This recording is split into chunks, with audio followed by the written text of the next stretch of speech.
지난 시간에 바울이 2차 선교 여행을 이제 고린도를 끝으로 마치게 되어 수리아로 가기로 결정을 하고 잠깐 에베소에 들렸을 때 그런 장면의 말씀을 함께 나눴습니다. 그 이후로 바울은 바로 배를 타고 예루살렘으로 향해서 예루살렘 교회의 제자들과 만나 선교 소식들을 좀 나누고 그 다음에 바로 안디옥 교로 올라가 선교 보고를 하게 됩니다. 이것이 이제 2차 선교행이 전체 일정이었습니다. 그래서 그런 장면들을 나누면서 믿음에 대해서 좀 나눴었지요. 믿음이란 명사형으로 이해할 것이 아니라 형용사로 이해해야 한다. 그리고 주님 앞에 설 때에 주님이 형용사형으로 어떻게 살았는지를 보실 것이다. 이것을 좀 나눴습니다.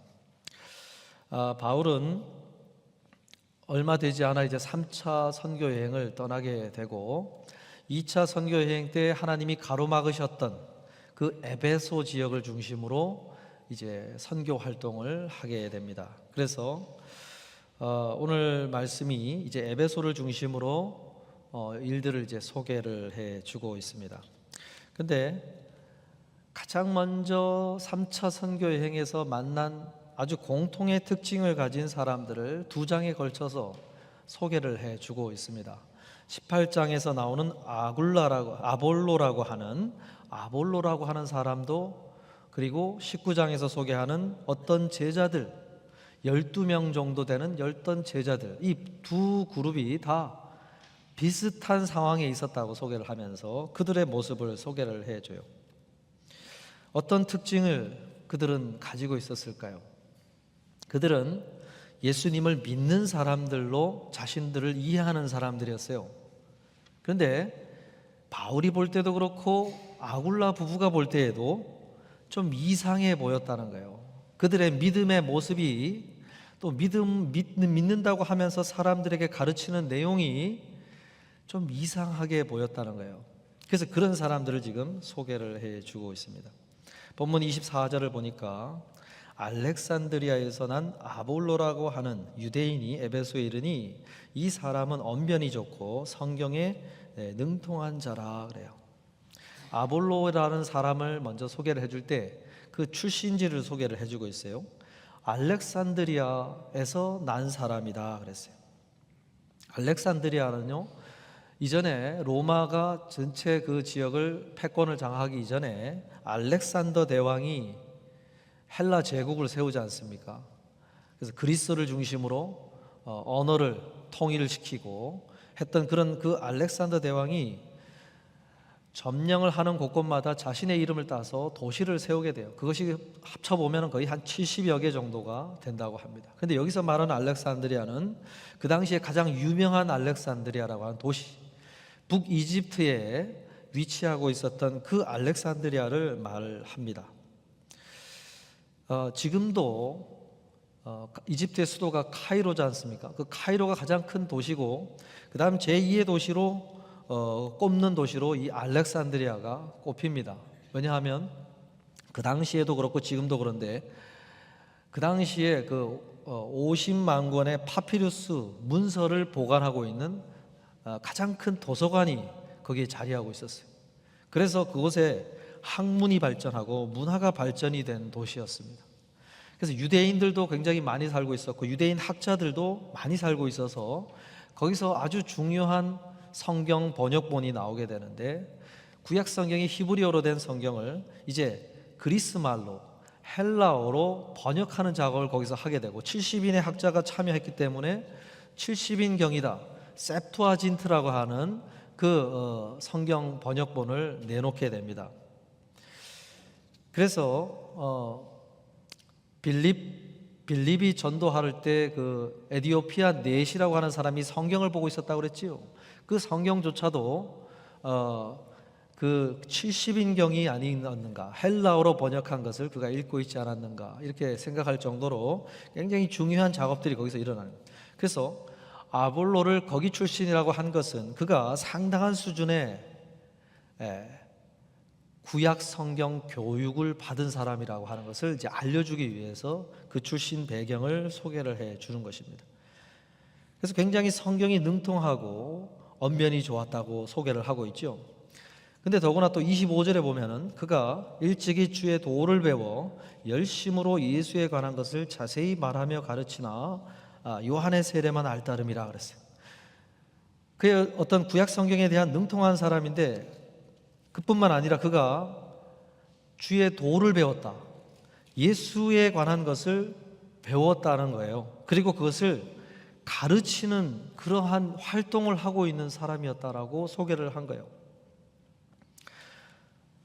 어떻게 보면 그는 그리스도인인 것이죠. 예수에 관해서 회당에 가서 예수에 관한 것을 가르칠 정도의 그러한, 어떤 면에서는 우리가 회심한 사람이라고 볼 수도 있고 믿음을 가진 그리스도인으로 보이는 거예요. 그런데 아굴라와 브리스길라 부부가 회당에 가서 그가 전하는 예수에 대한 말씀을 들어보니 뭔가 좀 이상했다는 거예요. 그 이상한 것을 이렇게 소개하고 있죠. 요한의 세례만 알따름이라 그랬어요. 요한의 세례만 알따름이라.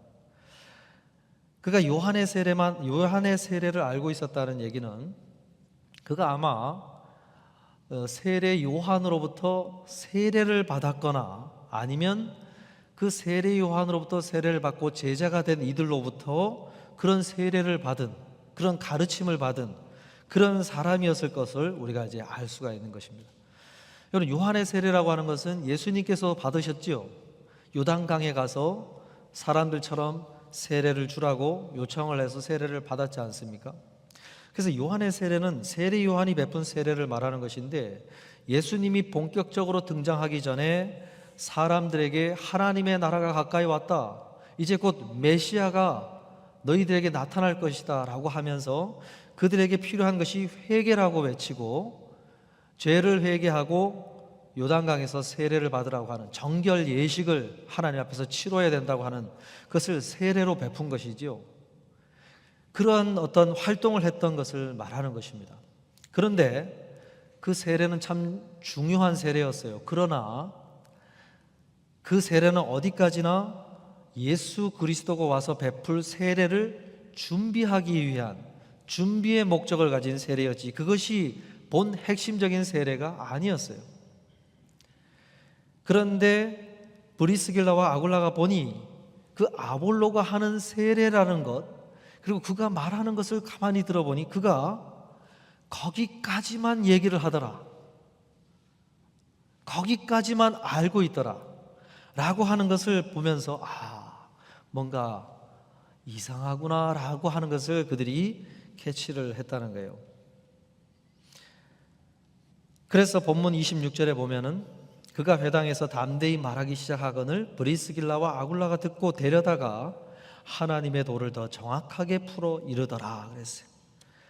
그를 회당에서 이제 가르침의 자리가 아니라 자신들의 집으로 데려가 배움의 자리로, 그런 기회를 갖도록 했다는 것이죠. 그러면서 하나님의 도를 더 정확하게 풀어 알려주었다라고 했어요. 근데 여러분, 아굴라뿐만이 아니라 이제 19장에서 소개하는 바울이 만난 그 12명의 사람들도 그와 똑같은 상황에 있었다고 소개를 해요. 그러면서 바울이 그들과 대화를 나누면서 그들의 문제점을 찾기 위해 이제 대화를 나누는 장면이 소개가 되고 있습니다. 19장 4절에 보니까 바울이 이르되 요한이 회개의 세례를 베풀며 백성에게 말하되 내 뒤에 오시는 이를 믿으라 하였으니 이는 곧 예수라 하거늘 그러죠. 바울은 그들이 세례 요한의 세례만을 안다고 하니 세례 요한이 어떤 가르침을 했는지를 다시 한번 그들에게 일깨워 주면서 뭔가를 이제 그들을 가이드해 주고 있는 장면이 나오고 있습니다. 그러면서 세례를 베풀면서 무엇을 하라고 했는지 그들에게 정확하게 이제 지적을 하고 있는 거예요. 그러면서 내 뒤에 오시는 이를 믿으라 세례 요한이 가르쳤는데 그가 곧 예수라 하면서 이야기를 나누고 있는 것을 소개하고 있습니다. 여러분, 세례 요한의 세례에서 중요한 것은 회개였습니다. 회개. 그리고 물세례, 물로 세례를 받는 거예요. 그런데 예수님의 세례에서, 예수 그리스도의 이름으로 주는 세례에서 가장 중요한 것은 성령이에요. 물과 성령으로 세례를 주실 것이니 그랬죠. 그래서 바울이 이제 그런 것들을 이야기해 나가기 위해서 그들에게 세례 요한이 과연 무엇을 가르쳤는지를 소개를 하고 있는 거예요. 그래서 19장 2절에도 보면은 이르되 너희가 믿을 때에 성령을 받았느냐라고 질문을 해요.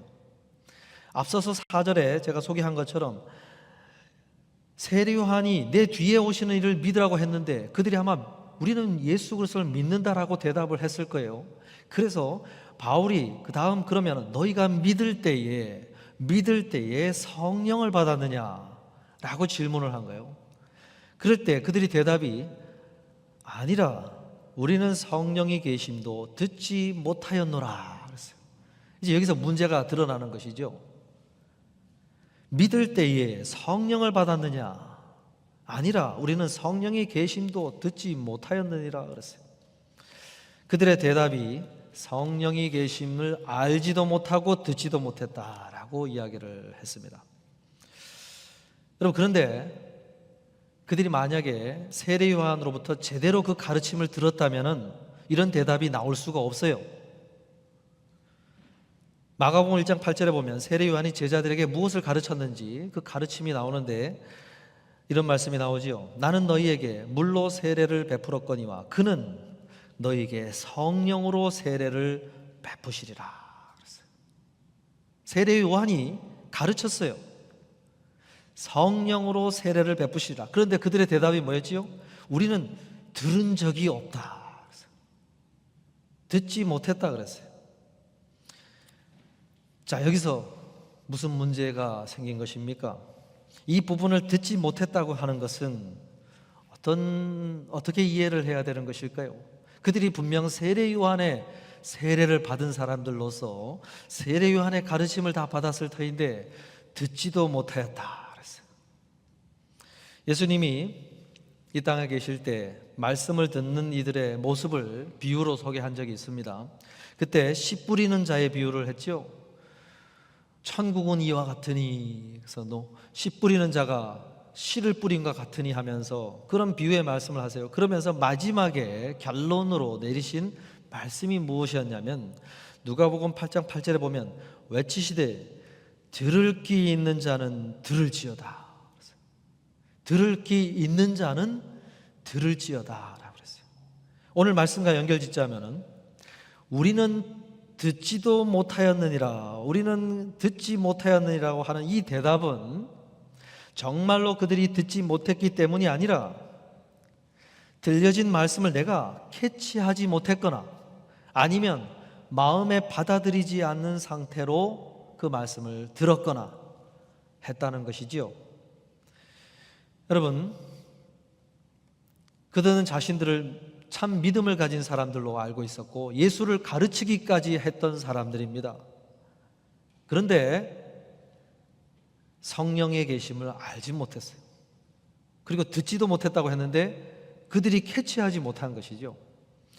우리가 이 말씀 앞에서 하나님께서 우리에게 무엇을 보여주고자 하시는가 했을 때 우리가 들을 귀가 어두워져 있다고 한다면은 그 모습은 마치 아볼로와 같은 그리스도인으로 살아가고 있는 모습과 똑같은 거예요. 그리고 어떤 자기 스스로를 예수의 제자들로 이해하고 있는 그런 사람들이 사실은 성령의 계심도 알지도 못하고 있는 채로 그런 믿음의 모습을 하고 걸어가고 있는 그런 모습과 똑같은 모습으로 걸어가고 있다는 것이죠. 말씀을 안 하셨기 때문에 듣지 못한 것이 아니라 말씀하시는 주님의 말씀을 내가 캐치하지 못했기 때문에 듣지 못한 것이지요. 받아들이지 못한 것이죠. 그리고 그랬기 때문에 내 믿음의 모습이 바울과 같은 이가 볼 때, 아니 어쩌면 하나님이 보실 때 믿음의 모습이 이상한 모습으로 믿음 생활을 하고 있는 그런 우리의 모습이 있을 수가 있다는 것입니다. 무언가 그들에게는 핵심이 빠진 모습이었어요. 사랑하는 성도 여러분, 오늘 우리는 들을 귀 있는 자는 들을지어다 하시면서 오늘도 말씀을 들려주고 계시는 그 하나님의 말씀 앞에서 과연 나는 정말로 들어야 될 부분을 듣고 있는가? 한번 스스로 질문해 보시기를 바라요. 그것을 듣지 못하고 있다고 한다면 내 믿음에 어딘가 핵심이 빠져 있는 거예요. 정말로 믿음의 모양이 온전치 못한 것이죠. 바울은 그런 12명의 제자들에게 너희가 믿을 때에 성령을 받았느냐라는 질문을 하면서 그들의 믿음을 성령과 이렇게 자꾸 연결시켜 주려고 애를 썼다는 것을 알 수가 있습니다. 성령을 제외하고 믿음을 이해하던 그들에게 성령을 자꾸 그들에게 연결시켜 주려고 애를 쓰고 있다는 거예요. 여러분, 참된 믿음, 참된 온전한 믿음의 모습은 무엇과 연결되는 것이냐면 성령과의 관계가 맺어지는 것을 의미한다는 거예요. 그런 이해가 없다면 예수님을 배울 수도 있고 그것을 남들에게 가르쳐 줄 수도 있어요. 그런데 성령과의 관계가 맺어지는 것을 이해하지 못하고 있고 그것을 알지 못한 채로 그럴 수도 있다는 거예요. 근데 바울은 온전한 믿음이라고 하는 것은 성령과의 관계가 맺어지는 것이다. 너희가 믿을 때에 성령을 받았느냐? 너희가 믿을 때에 성령이 너희 안에 들어오시더냐? 그분이 너희와 지금 현재 함께하고 있는 것을 너희가 알고 있느냐? 믿음을 자꾸 성령과 연결시켜 이해를 시켜주려고 하고 있다는 것이, 그것이 온전한 믿음이다라고 이해를 하고 있다는 거예요. 여러분, 우리는 보통 믿음을 구원과 연결시켜 많이 이해하죠. 믿음은 구원받는 거야. 믿음은 천국 갈 수 있는 거야. 이렇게만 이해를 합니다. 그런데 바울이 여기서 믿음의 정의를 그렇게 내리고 있는 거 아니에요? 믿음을 성령과 연결시켜서 이해를 시키고 있는 것입니다. 믿음의 핵심은 하나님과의 관계가 회복되는 것을 말하는 것이고, 그리고 그 관계 속으로 들어가 그분과 동행하는 삶을 살다가 이 세상의 삶이 다했을 때 에녹처럼 삶이 옮겨지는 것이 천국에 들어가는 것이요, 구원을 받는다는 의미요, 그렇다는 것이죠. 핵심을 더 이해를 시켜주려고 애를 쓰고 있다는 것입니다. 믿음은 무엇이라고요? 하나님과의 관계 속으로 들어가는 것이다. 그리고 그 관계에서 삶을 살아가는 것이다 라고 이해를 시키고 있다는 것입니다. 아볼로와 12명의 사람들은 그런 사귐의 차원에서 본다면 그런 것이 없었다는 거예요. 그저 과거에 오셔서 메시아로 오셔서 사역하다가 유대인들의 핍박을 받고 십자가에 달려 돌아가신 분, 그게 전부인 거예요. 그게 전부였다는 거예요. 아볼로와 이 12명의 사람들의 지식은 그게 전부였어요. 오늘 치면은 2000년 전에 오셔서 역사적인 예수, 그래, 예수님이 2000년 전에 이 땅에 태어난 것은 인정합니다. 그리고 그분이 어떤 일을 하셨는지도 성경을 통해서 알고 있어요. 그게 전부예요. 그게 전부. 그런 믿음은 온전한 믿음이 아니라는 것입니다. 오늘도 그 주님께서 부활하셔서 성령을 약속대로 보내주시고 누구든지 내 음성을 듣고 문을 열면 내가 그 안에 들어가 그로 더불어 먹고 그는 나와 더불어 먹으리라. 영으로 다가오셔서 나의 삶 속에 함께 동행하고 계시고 사귐을 하고 계시고 교제하고 계시고 나의 삶을 인도해 가고 계시는 그 주님에 대한 알미 없다면 그것은 온전한 믿음이 아니라는 것이죠. 아볼로와 그 12명의 제자들은 그런 게 없었다는 거예요. 사랑하는 성도 여러분, 오늘 이 모습을 통해서 우리에게 무엇을 보여주기를 원하시는 것일까요? 현재 내가 예수 그리스도와 나누는 현재형의 동행함이, 교제함이, 그분을 경험함이 없다면 그것은 온전한 믿음이 아니라는 거예요. 그것은 여전히 세례 요한의 세례만 알 뿐이지 예수 그리스도가 그토록 주려고 하셨던, 물과 성령으로 우리에게 주려고 하셨던 그러한 믿음이 아니라는 거예요. 그런 분들이 얼마나 많습니까? 다큐멘터리 속의 예수, 성경 속의 예수, 그분만 알고 그분만 이야기하고 그분만 바라보면서 걸어가는 그리스도인들이 얼마나 있을까? 오늘 우리에게 그런 모습은 없는가를 보라는 것이죠. 그런 믿음으로 우리는 예배 드릴 수도 있고 기도할 수도 있고 또 남들에게 예수님을 믿는다고 이야기할 수도 있다는 것입니다. 여러분, 이 사귐, 이 교제를 경험하고 계십니까? 경험하고 있는가? 그것을 오늘 말씀이 질문하고 있는 것입니다. 주님과의 교제, 주님과의 사귐, 이런 것이 이루어지는 증거가 무엇이냐? 본문 6절 7절을 보니까 바울이 그들에게 안수함에 성령이 그들에게 임하심으로 방언도 하고 예언도 하니 모두 12사람쯤 되더라 라고 소개를 하고 있습니다. 이들은 바울을 통해서 성령의 존재, 그리고 예수 그리스도께서 주고자 하셨던 세례가 무엇인지를 듣고 세례를 받습니다. 그리고 바울이 그들에게 안수를 하면서 성령이 그들에게 임하셨고 방언도 하고 예언도 했다고 소개를 하고 있어요. 여러분, 방언과 예언이라는 것이 나오는데 방언이라는 것이 무엇입니까? 외국어를 말하는 것이죠. 언어를 이야기를 하는 거예요.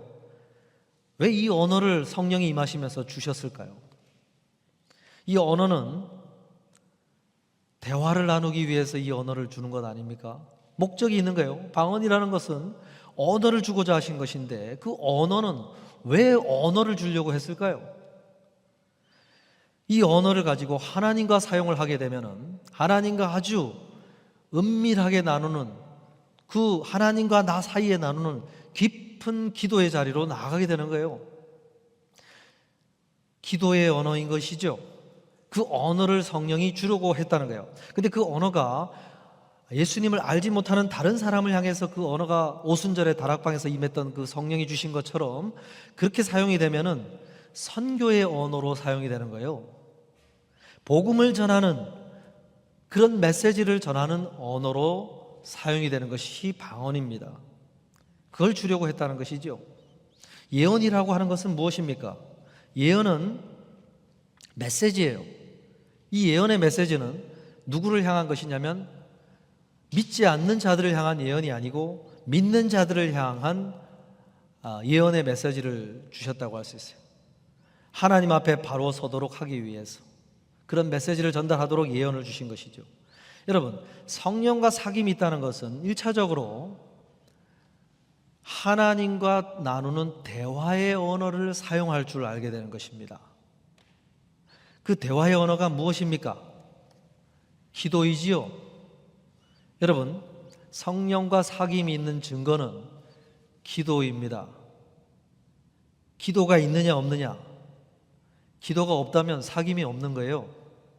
하나님과 나누는 교제가 없다는 거예요. 여러분, 기도의 자리가 있으십니까? 아주 심플하게 내가 하나님과 사귐이 있느냐, 성령과 교제하고 있느냐를 질문할 때 아주 심플하게 질문하자면 나는 기도하고 있는가? 이겁니다. 나는 기도하고 있습니까? 이게 없으면 하나님과의 교제가 단절이 됐다고 볼 수 있어요. 하나님과의 교제가 없다고 볼 수가 있는 것입니다. 요즘 저희 교회에 자꾸 기도하게 하시는 것 같아요. 하나님께서 강제적으로 기도를 하게 만들고 계세요. 환우들 때문에 기도하게 하고, 우리 삶에 은혜의 자리가 있을 때 불화의 자리가, 그런 것들이 막 찾아오게 만들면서 기도하게 만드시는 것 같아요. 왜 그럴까요? 하나님과의 교제가 없으니까, 내 마음이 팍팍하니까, 메말라 있으니까 기도 좀 해라 하고 언어를 주려고, 기도의 언어를 주려고 그렇게 기도의 자리로 우리를 끌고 당기시는 거예요. 여러분, 사귐이 있느냐, 하나님과의 교제가 있느냐, 성령의 교제가 있느냐, 이유를 만들어서라도 기도를 해야 되는 거죠. 가만히 생각해 보세요. 내 스스로는 기도하지 않고 있으면 하나님이 이유를 자꾸 만드실 거예요. 힘든 일들이 왜 이렇게 많이 터지는지. 왜요? 기도하라고. 성령과 교제하라고 그렇게 하시는 것이라는 것입니다. 오늘 말씀을 마무리하고자 하는데요, 사도행전 19장 5절 7절에 보면요, 요한의 세례로 만족하고 있던 12명의 사람들이 예수님의 이름으로 세례를 받고, 그 다음에 바울이 사김의 언어 기도로 안수하여 줄 때 성령이 그들에게 임하셔서 방언과 어떤 예언, 이야, 이러한 믿음의 걸음들이, 이러한 것들이 있구나 하는 것을 깨닫게 되는 장면이 나오지요. 그러면서 성령의 사귐이 회복이 되고 사귐이 시작이 되고 동행의 삶이 시작이 된 것을 보여줍니다. 근데요, 이 사귐은 이것만 있는 것이 아니라 요한 1서 1장 3절에 보면 우리가 보고 들은 바를 너희에게도 전함은 너희로 우리와 사귐이 있게 하려 함이니 우리의 사귐은 아버지와 그의 아들 예수 그리스도와 더불어 누림이라. 사귐이 아버지와 그의 아들 예수 그리스도와 사귀는 것만 있는 게 아니구나. 사도 요한은 또 다른 사귐이 있음을 또 소개하고 있어요. 그게 뭐냐? 우리와 사귐이 있게 하려 합니다. 무슨 이야기입니까? 성도들 간의 사귐이 있다는 거예요. 온전한 믿음에는 두 축이 있어요. 하나님과 나누는 사귐이 있어요. 그건 이제 기도라든지 그런 사귐의 언어를 통해서 그런 관계를 맺어가는 것이죠. 그리고 또 하나의 축이 있어요. 그것이 성도들과의 사귐이라는 거예요. 이것이, 이런 성도와의 사귐, 하나님과의 사귐을 구현해내는 공동체가 어디입니까? 그게 교회예요. 교회는 이러한 하나님과의 사귐, 성도들과의 사귐, 그런 십자가의 사귐을 위해서 세워진 곳이 교회 공동체입니다. 그러니까 은사를 왜 주느냐? 방언이라든지 예언이라든지 이런 은사들을 왜 주느냐? 그것이 지향하고 있는 목적지가 어디냐면 교회를 세우기 위해서요. 근데요, 고린도 교회에 은사를 많이 주셨거든요. 근데 그 은사를 제대로 사용을 못해요. 그러다 보니까 바울이 어떤 편지를 쓰냐면 고린도전서 14장 19절에 보니까 이런 편지를 씁니다. 그러나 교회에서 내가 남을 가르치기 위하여 깨달은 마음으로 5마디 말을 하는 것이 1만마디 방언으로 말하는 것보다 나으니라. 무슨 일이 터졌냐면은 방언으로, 그 방언의 툴을, 언어를 교회를 세우기 위해서 덕스럽게 사용을 해야 되는데 자기가 얼마나 신령한 사람인지를 드러내기 위해서 막 모든 사람들이 와서 같이 기도하는데 막 샬라샬라 하면서 그들에게 자랑하기 위해서 막 방언을 사용을 하는 거예요. 그래서 바울이 좀 믿음이 약한 자에게는 그게 은혜가 안 된다. 오히려 그들이 알아들을 수 있는 언어로 통역을 해라 그러면, 그렇게 방언을 사용하고 싶으면은 그것이 도대체 무슨 말인지 통역을 같이 해가지고 기도를 해라.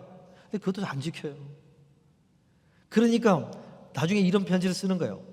내가 수많은 말로 방언으로 기도하는 것보다 내가 정말로 깨달은 말, 분명한 말로 5마디 말하는 게 더 낫다.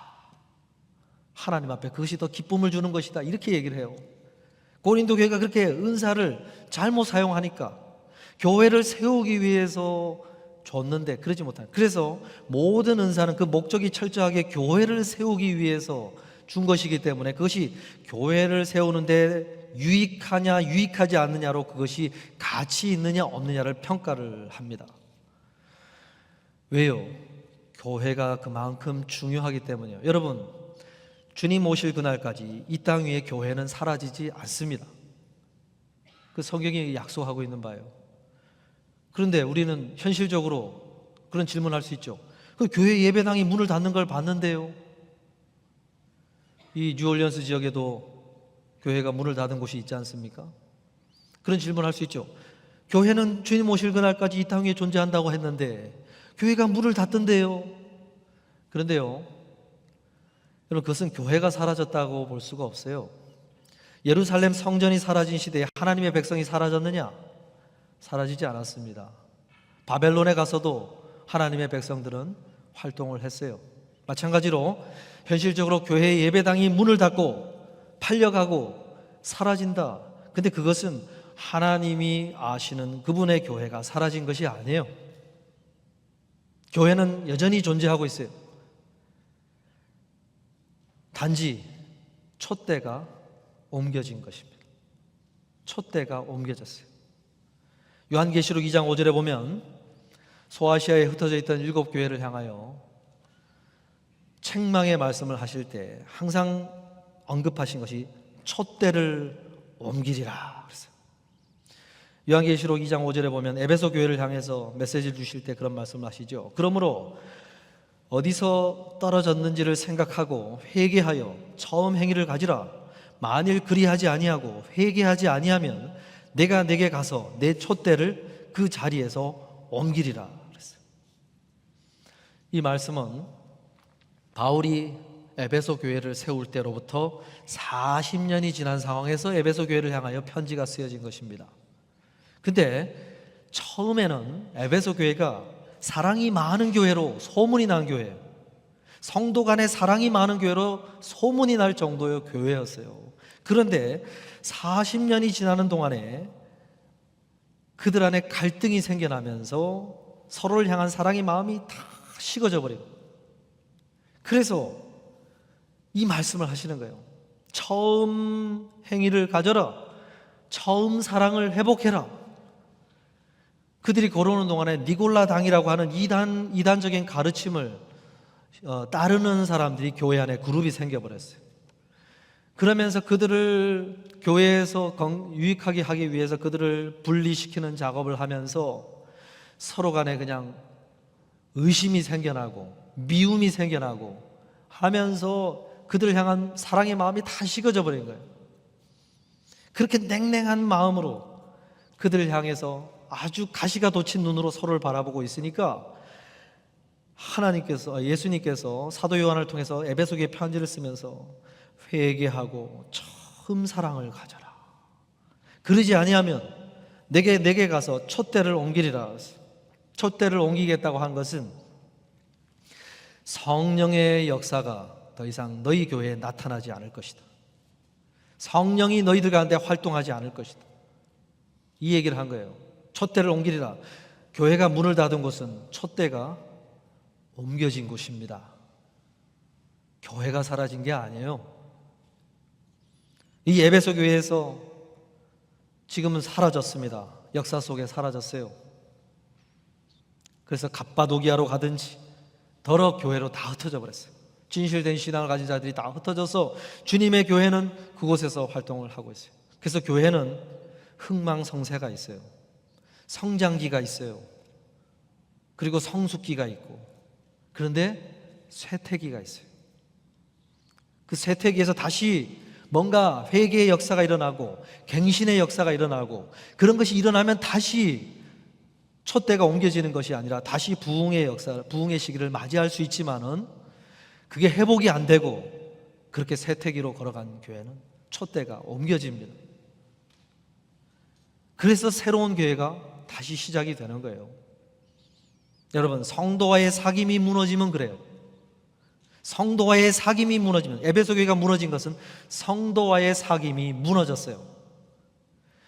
그래서 누구든지 자기 십자가를 지고 나를 따르라고 했을 때 그것은 교회를 염두에 두고 하신 말씀이에요. 무슨 십자가를 지라는 것입니까? 성령이 사귀게 한 것, 성령이 하나 되게 하신 것, 그 성도와의 사귐을 지켜가기 위한 자기 십자가를 지고 나를 따라오라는 거예요. 그래야만 촛대가 옮겨지지 않는 교회로 계속 남아있는 거예요. 여러분, 우리가 십자가가 다 어디서 옵니까? 주님과의 관계에서 오는 게 아니에요. 성도와의 사귐을 지켜가기 위해서 거기서 내 자아가 깨지는 십자가가 생겨나는 거예요. 아픔이 생겨나는 거예요. 왜요? 벗어버리면 쉽잖아요. 그런데 그것을 벗어버리지 않기 위해서 그 십자가를 짊어지고 주님을 따르기를 원하는 자들이 그 십자가를 지는 동안에 아픔이 생기고 십자가에 못 박히는 고통이 생기고, 저는 환우들을 위해서 기도하면서 그럼 참 감사의 마음이 생깁니다. 그렇게 자기 십자가를 지고 걸어가다가 질병이 생긴 건 아닌가, 그런 생각이 들기 때문이고, 그런 어떤 하나님 앞에서 주어진 그것을 지고 가다가 그렇게 몸과 마음이 약해진 것은 아닌가, 그런 생각이 들면서 참 죄송한 마음이 들어요. 사랑하는 성도 여러분, 오늘 우리가 져야 될 십자가 이 교회에 있습니다. 이 교회 공동체를 위해서 나의 십자가를 우리가 각자가 져야 될 짐을 나누어 질 때에 촛대가 있는 교회가 되는 거예요.